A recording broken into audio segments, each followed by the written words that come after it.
With festival season just getting underway, we thought we'd share our top tips for surviving, enjoying the musical madness together as a family. Whether you have toddlers or teens, a festival is a great family adventure.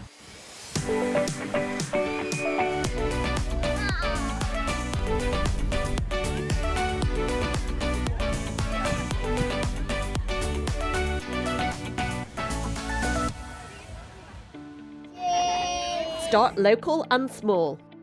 If there are festival first-timers in your family, do one night at a local festival rather than a 4-nighter hundreds of miles away, just in case it's not their cup of tea or juice. We're here at Glampfest in North Yorkshire. It's a relatively small festival, but that just means it's chilled and easy, and it's still big on entertainment. At small festivals, you can usually camp near the action and park where you pitch, which is a huge bonus. We're staying in our van, but there are tents and these really glamorous awnings called Glawnings, with loads of space for the kids, and you can make them so homely.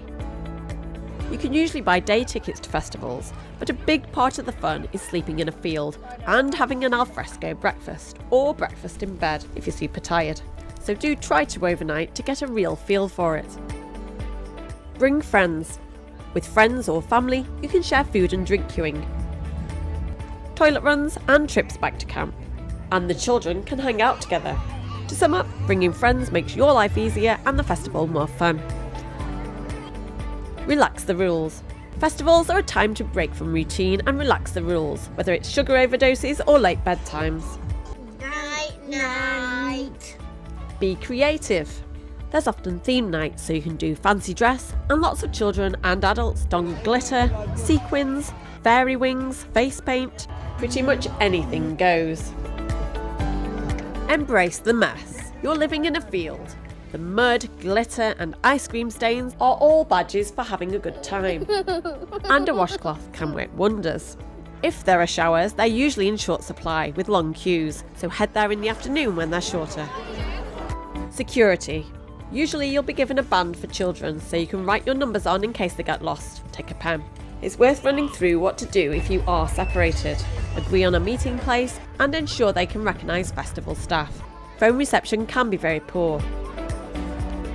Read the rules. It's important to know where you can park, whether you can take barbecues and alcohol, usually if you can it's no glass, and check if you need to pre-book any activities. Prepare for bed. Make sure everything is ready for bedtime so you can all just drop at the end of the night. It's no fun fumbling around with a torch and an overtired child. At big festivals, we usually take PJs and onesies to the main arena where the children can change under a blanket and snuggle up for the headline acts, if they're not raving. Know where you sleep. At busy festivals, it can be difficult to find your tent or van again, especially at night, so pick out some landmarks and mark where you are on the map too. Flags and lights can help identify your tent or van.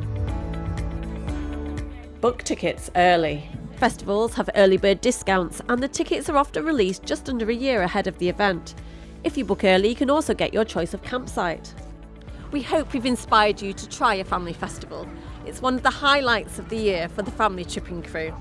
If you've never been to a family festival, you should know that they are quite different to some of the festivals you might have gone to in your younger days. In our experience, they're really quite civilised, relatively clean, very friendly, and we've never seen one bit of trouble.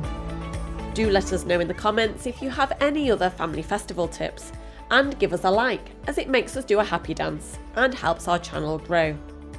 We'll have a family festivals packing tips video coming out soon, so please subscribe and turn on notifications so you don't miss that and our other travel tip videos for the UK and around the world.